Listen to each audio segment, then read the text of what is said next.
bu dee abonné go ci sunu page bi mën nga bës foofu ñu bind s'abonner nga bësaale cloche boobu ngir ngay mën di am sunu yeneeni notification wala saa sunu dugalee beneen vidéo bu bees.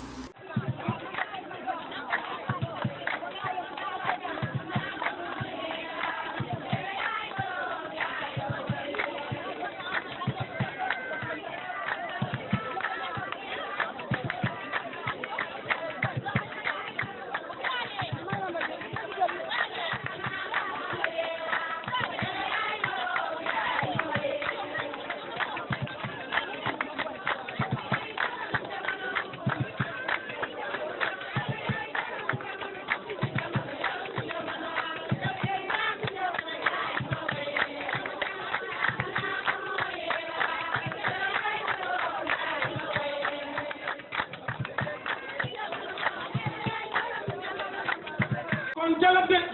jaraaf fa ngi jël na doom di ko jox jalab bi jaraaf fa ngi nii mayu fat doom bi nga xam ne moo teeral kër bàyyi mayu fat taw mayu fat yaa yaatu yaa gole loo dugg dëggal loo dugg du dëgg jaraaf mayu fat ci jox na mbay tumba ñas jalab de nga xam ne ay googu nii ci gannaawam mbay tuma koy jox nee ni te ay ko dal moo doy Serigne Kadiar Maounta jalate nee ni sa natt ko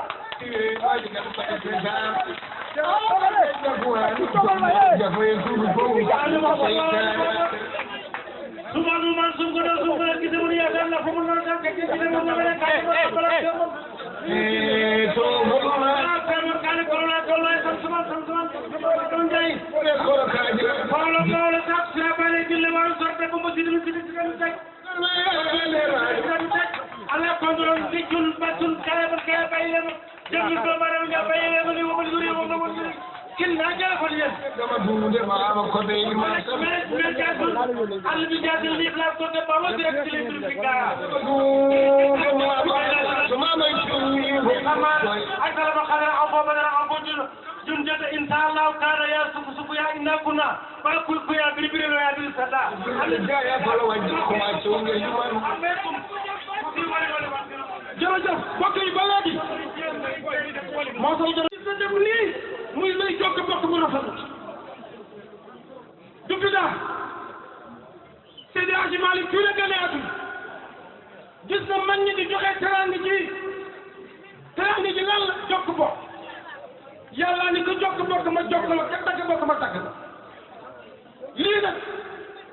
ci jeenu jësig bu duuf la déparé woon bi ñu amee jeenu jësig bu duuf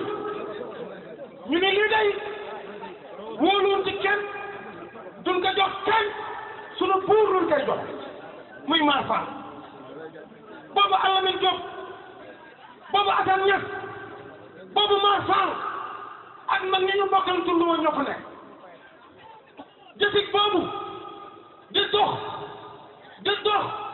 ba jësig ñu interdit ko rey moo li waa Lodde ni nguur moo interdit jësig ñu rey di silmi surtout sax ndax jamono dépassé na waaye yàlla daganal tabaski teg ko ca ndoddu maam Ibrahima alayhi salaatu wa salaam mu jaamoo ko doomam Ismaïla yàlla af ko indi xar boobee ñu seetaat la duuf muy nanta ja mooy jaraaf yi ne bépp nanta mooy ñu sant Jóob su ñu amee xar ma duuf nan nga dagg lewatal ko rendi ko ci tabaski jaamoo ko yàlla waaye nanta bi nag nan ko jël yóbbu ko ci sunu jaraaf ci sunu jalak bi yóbbu ko ci sunu jalak bi loolee mooy dox di dox jalak bi nag yàlla dogal na mooy ayib journaliste TFM bi dafa laaj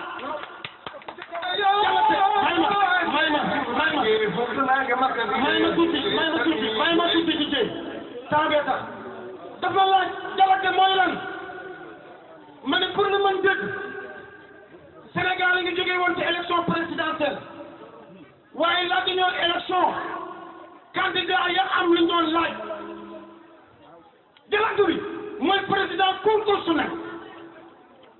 validé nga nekk candidat ku mu validé wul doo candidat Ibrahima Niass ay ko validé Serigne Kadiar Mamoud bi ñu la falee ba nga nekk candidat ñu la demal campagne boo campagne ka jël réew mi ñu ngi xaar ne cour constitutionnelle mu àgg waaye cour constitutionnelle ku ne c'est toi le président de la République c'est toi le président de la République ay ko Niass yal na yàlla dolli wéram ni yéen doomu la wax yi tànn naa Mamoud dinaa wax ni Khalifa Dialakte cëru yàlla la fa bàyyi rey sa bàyyi rey say mag bëgg nga nekk Dialakte Khalifa Magam Pulaar cëru yàlla la fa bàyyi rey say bàyyi rey say mag bëgg def nga toog cëru sëriñu Ngéyeen cëru yàlla la yàllaay def nga rey sa bàyyi rey sa mag ba nga toog nga nekk sëriñu Ngéyeen Magam Pulaar cëru yàlla la ki fi nekkoon di maam Cheikh la remplacé wu woon sëg Masawa ki fi toog yàlla mooy seet cëru mag la nga mu rey sa baay rey say mag nga des toog waaye cëru Serigne Kadiar ki dal xelu Dialakte bi rek ki dal xelu Dialakte bi rek Serigne Kadiar bi fi nekk yëpp bañ la defal Serigne Kadiar gëleen mag baay ñu fi woon Serigne Kadiar yëpp ba ñuy falu Serigne Kadiar seeni moroomu baay bokk ci paar yelloo jot bi ci ñoom ñu fi woon Mamoud Ndour magul Serigne Kadiar Abdou Salam mooy magam waaye Ibrahima Niass ay ko nee ni Mamoud c'est toi commune c'est toi Mamoud nag mooy xool ci privilège am ni pire kon lii mooy cosaan du xëccoo du xeexoo du contrante du royante du wàccal toogal du leneen ku mu neex ay ko la ku mu neexul ay ko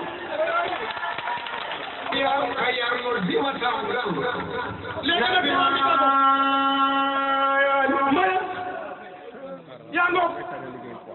yaay jaraaf li ma gis wàññi nañu la mat junni ak la topp ci natt lii symbole junni ak la topp ci natt dugg na ci biir kër gi xar ya tuuf yaa ngi nii jëri ji si ka tuufoon bi muy def ci man gis ngeen ko sax nag lu rëy lay def lii lu rëy bi rek mooy fàttaleku ak aada ak cosaan bu baax ndax suñu maam yi ñoo ko nose léegi mu mat ñeenti téeméeri at loolu ci biir gouvernement Sénégal reconnaître que ni patrimoine immatériel la kon ñun suñu devoir moo doon agression yi am ci jamono ci wàllu culture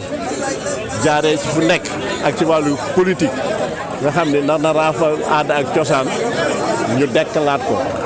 ba génération future yi mën a xam lan la seen maam yi tabax parce que actuellement depuis plus de 350 ans ñun duñu am gouvernement communautaire traditionnel boo xam ni avant tubaab bi fi dugg avant mairie di am ñoo doon doxal dëkk ba léegi ñoo koy doxal ci wàllu li nga xam ne aju muy ci administration kon loolu dama jàpp ni ëppoon na caaxaan ba ñu koy yàq moo tax tey bés bu nekk bés bu rëy suñu mbokk Dialakte Ngol yi nga xam ni ñoom ñoo ñuy far yéen a koy gis teraanga yi ñu ëmb te ay gor lañu kenn dundu leen kenn moomu leen ñu jël tollu tabaski nga jël lu fi gën a baax andil ko sa nawle gor kenn dundu la ñu ngi leen di sant di leen gërëm kon bés bi loolu moo ko tax jóg suñu maam yi li ñu jaayante woon lu mat ñeenti téeméeri at tey bés bi moo koy feddali chaque année après tabaski loolu mooy yelle bés. En français. En français, je vous remercie et vraiment le travail que vous avez fait, nous en sommes très reconnaissants. Je pense qu'aujourd'hui c'est un grand jour. C'est un jour de renouvellement du pacte originel entre les Fall, les Niass et les Diop et les Gueye. Parce que nous, notre ancêtre vient du Kayor, de la lignée de Déthié-Foundiougne. Donc il a amené son esprit politique et il a trouvé des populations au bord de l'agriculture qu'il a organisé en communauté avec un gouvernement communautaire traditionnel. Donc c'est ce jour-là que nous sommes en train de perpétuer ce pacte. Et depuis plus de 400 ans, ce pacte fonctionne. Nous avons un gouvernement communautaire traditionnel où chaque parti est responsable de quelque chose. Et je pense qu'actuellement, dans notre monde en crise, où la politique a fini de faire ses preuves, où tout le monde que la politique ne peut plus régler tous les problèmes, il doit y avoir d'autres soupapes de sécurité,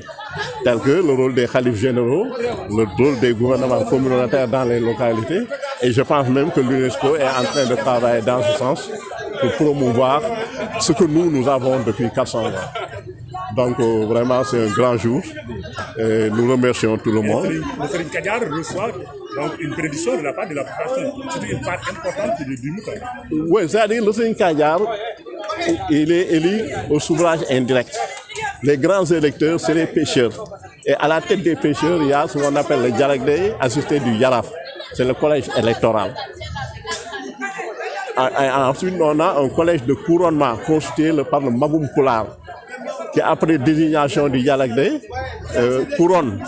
Et ensuite, il y a un second collège d'Imama, c'est les Gueye, qui bénissent le choix du Dialagdé et le couronnement. Voilà les trois grandes étapes de l'intronisation du Serigne Kadiar. Et ça, on m'a intronisé en 2021, au mois de février 2021.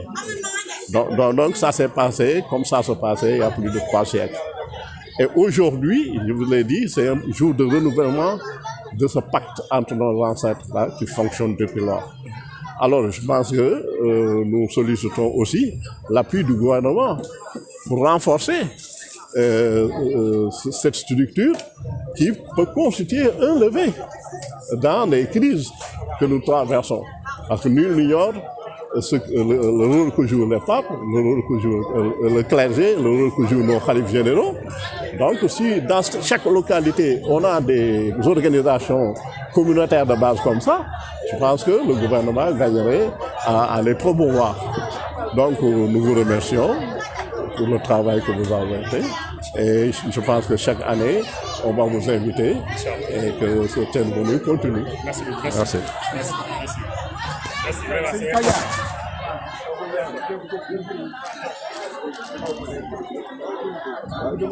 Suwaaru Fallare yi comme niñ la ko mën waxee rek mooy teranga Dialagdé mooy ki nga xam ni mooy yore lépp lu jiite wàllu Lagdé su ñu nee Lagdé nag mooy ñiy napp cër boobu nag Dialagdé ci boppam bi ñu demee Kadiar ca Erkis yàgg na ndax bi ñuy jàll si dëkk bi 1786 la kon looloo waral ci jéenu jësig la déparé ndax Dialagdé bi bu mu ñëwee ba jaraafam mooy ñi sant Diop jàpp jësig gu rëy jësig goo xam ne bu duuf la ñu dagg jeen bi ndax duufu jësig mu ngi ci jeen bi ñu ko daggee ñu ni jël lii nag teranga bi ñoo ngi koy jox suñu buur muy Serigne Kadiar ki nga xam ne moo jiite aada gaay ak cosaan loolu yàgg na parce que mu ngi ak bisu tey ji bis boobu ñu ngi joxe woon ak bisu tey ji mu ngi toll ci ñetti téeméeri at ak fukk